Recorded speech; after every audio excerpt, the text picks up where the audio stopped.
Right now, having Dave Frost come on and he'll speak to you on mental toughness and preparation for the game. Thank you, Vic. How you guys doing this morning? Ready to go?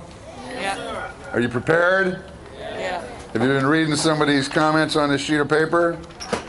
How many of you can relate to some of them? Raise your hand. Not too many. All right. Well, if you're not prepared to play any sport, you're not going to do well. And this is the time of year when you're not playing, it's off season. This is when you do get prepared. You work on things, you try to improve your game, you try to improve your athleticism, you build your endurance, you train hard, you do all the things you need to do to be prepared. Because that's the key. If you're unprepared, you're not going to do well. And all you can do is be prepared as possible and then try to win. How many of you guys ever heard of a coach named John Wooden? All right, he's before your time, but he's still famous. He's probably the best basketball coach in history. Won like 9 out of 10 national championships at UCLA. And he said he was never really worried about winning or losing because he said that was basically out of his control. But he said he would always have his teams prepared as possible, as well prepared as possible. And he would start from the very beginning. He was so detail-oriented, you couldn't even believe it. The first practice he would have every year, he would teach the guys how to put their socks on and how to tie their shoes properly so they wouldn't get blisters. This shows you how well this guy was prepared. He covered every angle. Now, I'm not saying I'm going to do that here today, but it gives you the idea that you can never be too prepared. There's always something you can work on, always something you can think about, always something you can improve upon. You know, don't take your talent for granted. Be ready. So let's look at this list here. Here's some things you don't want to do. You don't want to go out there and think you're going to, hit 700 with 14 home runs. That's unrealistic. You want to know your ability and you want to try and make a goal that's realistic to what you think you can do. You don't want to underachieve, and you don't want to say that you're going to do something more than you can. Build your self-confidence. Some of you guys are really good and you have a lot of self-confidence. Others, you may not have too much self-confidence because you're still learning and you're trying to get better. But let me tell you, when you do something well, when you have a great game, when you hit a big hit, when you strike out 3 guys in an inning, when you do something pretty fantastic, take advantage of that mentally. Hold on to that and say, man, I can do this. Some guys, when they have a good game or a good outing, they just think they were lucky, or they forget about it. Don't do that. If you do something great, hold on to it because it'll help you move to the next level. That's what this game is about, moving up, having moments where something happens. And suddenly you go up, or you click up to the next level. And those things happen in your mind as much as they happen in your body. So use your head to help you with confidence. Don't get too worried about all the hoopla surrounding a ball game. Sometimes if you're on a team that's very good, or you're playing your rival, or it's a big Little League game or what have you, there'll be all kinds of people in the stands yelling and hollering. Your parents maybe get excited at the games. How many of you guys think your parents get too excited at the games? Okay, a few of you. I remember. Well, they only do that because they love you. Remember that. And if they don't do anything, then you maybe wonder what's up. But they care very much about how you're doing. But don't let any of that get to you. You just go out there. You got to learn how to focus and concentrate and play the game without being distracted by what's going outside. That takes practice. You have to get used to that. Believe me, if a kid just showed up and pitched at Dodger Stadium with 50,000 people in the stands, you'd have a nervous breakdown. But those guys can do that because they've gotten used to it over the years, the high school games, college games, minor league games. By the time they finally get to the big leagues, believe me, they're nervous, but they're ready to handle it. So work on not getting distracted by the hoopla. Keep the game simple. Sometimes you get too much stuff turning around in your head, and you got like steam coming out of your ears. It's like some guys say, it's throw the ball, catch the ball, hit the ball. That's pretty much what this game comes down to. Throw the ball, catch the ball, hit the ball. Of course, there's more to it than that, but that's the simplest side. Better to be there than way out here on the other end where you got 19,000 things running through your brain when you're standing at the plate. You're not going to get a hit then, okay? When you get to the plate, you already got to know what you're doing. You already got to have figured out what the game's about. You got to have simple concepts when you're standing in the batter's box. And then you just hit the ball, see the ball, and hit the ball. You're not thinking up there too much. Keep it simple. Avoid worrying about the results or outcomes of how you do. Sometimes we get into negative thinking. You know, all that stuff that runs through your head that you don't say, but you hear it. It's kind of in the back of your mind, subconscious thoughts. You want to try to avoid the negative ones. It's called negative self-talk. A lot of them are the what ifs. Well, what if this happens? What if that happens? Have you ever noticed that most of those what ifs are negative? We're always thinking, what if I make an error? What if I strike out? What if I walk this guy? We're not saying, what if I hit a home run? What if I turn a double play? You know what I'm saying? Our brains are wired to look for something to go wrong. You got to try and turn that around. Whenever you got one of those what ifs going in a negative direction, try and turn it around into a positive. What if I get the game-winning hit? What if I strike this guy out? You know, that'd be great. That's thinking positive. Don't let those what ifs make you a negative thinker out there, because negative thinking never results in a positive outcome. Remember that. Negative thinking does not result in a positive outcome. Have a game plan. You know, if you got a guy out there who throws all curveballs, you got to try to think about how you're going to hit him. You might want to try to hit the ball to right field. If he's throwing really fast, maybe you're going to choke up on the bat.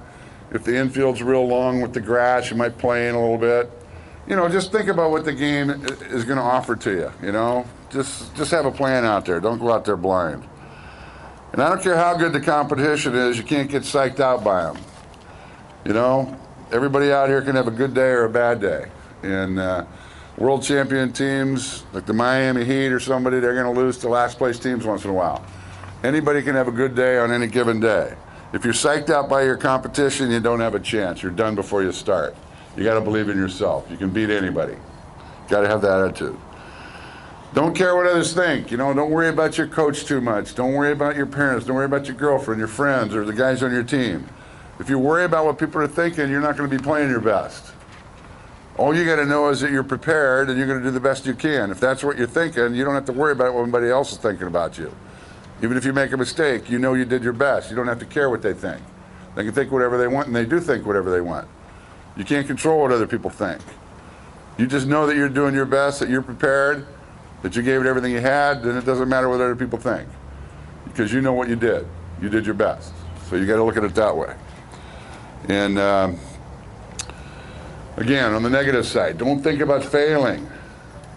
Baseball's a game of failure, but you can't look at it that way.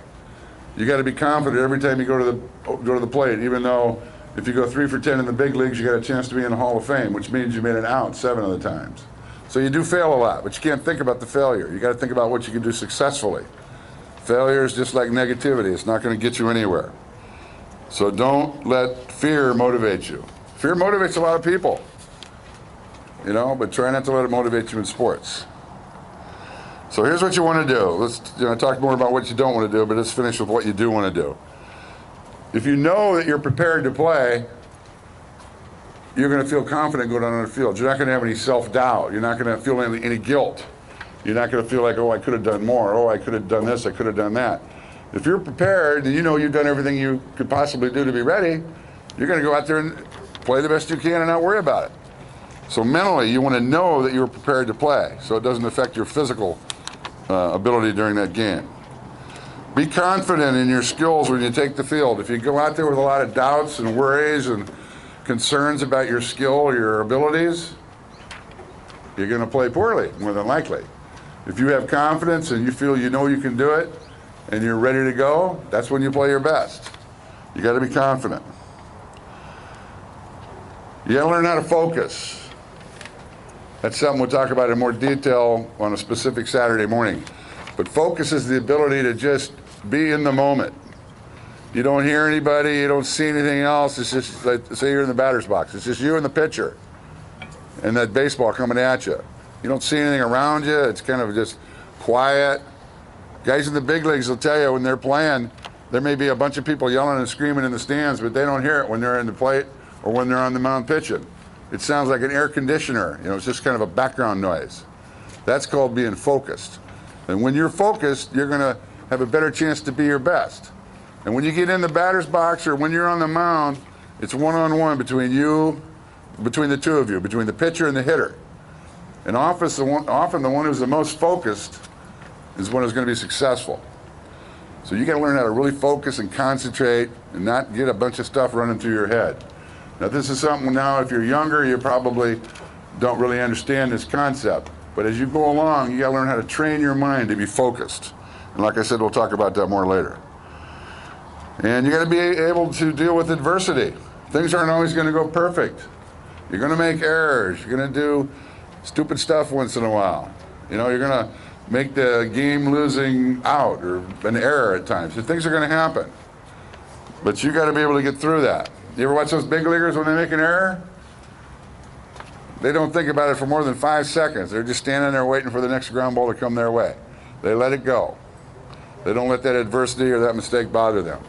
Same thing with a pitcher. When I used to pitch, I used to give up home runs once in a while. By the time that guy got to third base, I was over it. I was looking at the umpire to give me the ball. Let's get the next guy. You can't start thinking and holding on to the things that go wrong and let them affect how you do the rest of the day.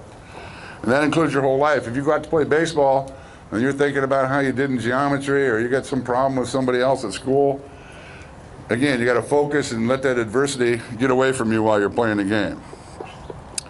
And going back again to the what ifs, number 5, always strive to be positive, eliminating the negative self-talk.